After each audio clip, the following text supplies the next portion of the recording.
Littératie en sciences. Comment identifier une bonne source? La littératie en sciences, c'est notre habilité à exercer une pensée critique sur l'information qui nous est présentée.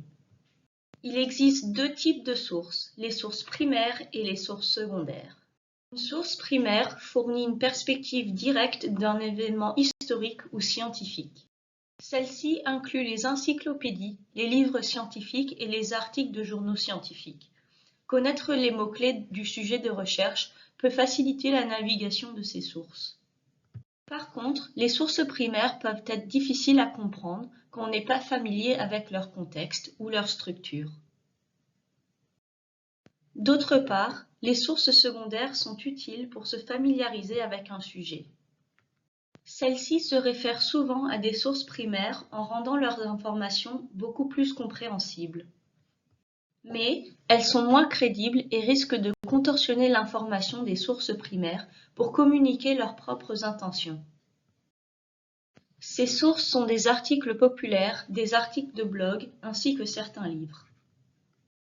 Pour identifier une bonne source, il est important d'évaluer son objectivité, autorité, validité, actualité et son exactitude.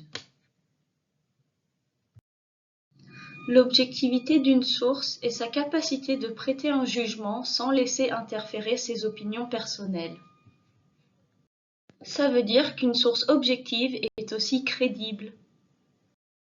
Les sources objectives sont toute information scientifique, académique, gouvernementale ou d'organismes reconnus, comme de grandes compagnies, des faits vérifiables, des spécialistes et des arguments et contre-arguments. Les sources non objectives sont les publicités, les opinions de l'auteur du site, des promotions, des textes mal organisés ou des informations ambiguës.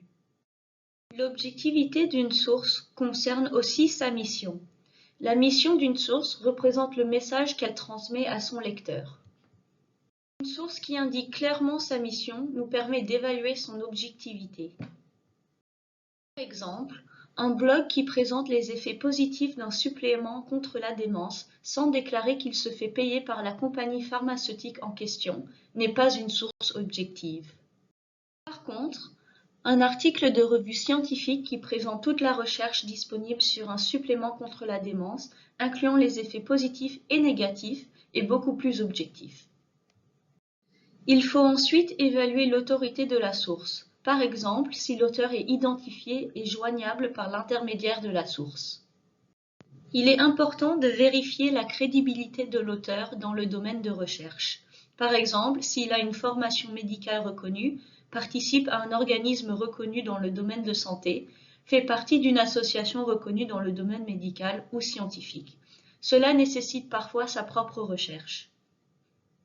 Il est aussi important de considérer la validité de la source, soit d'où provient l'information. La validité d'une source diffère largement si son information vient de témoignages personnels versus de données scientifiques.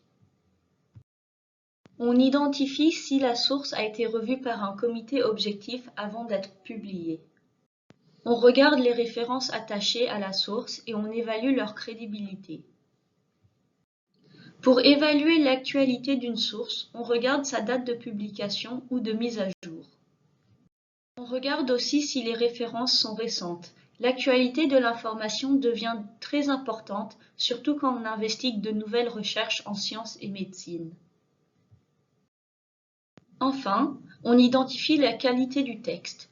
On regarde s'il y a des fautes d'orthographe, de grammaire ou de syntaxe.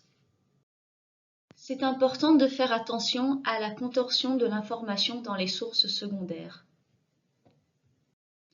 Par exemple, une émission titulée « Un remède contre la démence, il suffit de jouer à un jeu de Scrabble tous les jours » risque de provoquer des faux espoirs.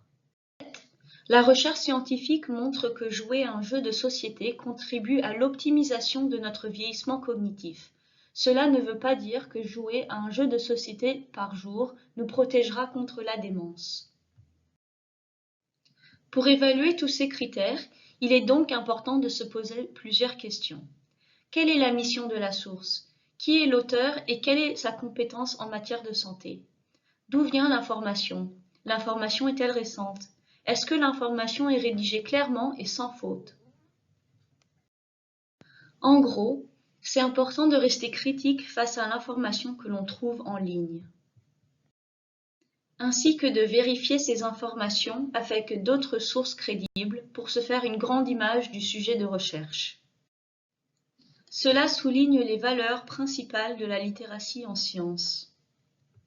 Voici quelques sources crédibles et fiables qui peuvent vous aider à commencer votre recherche.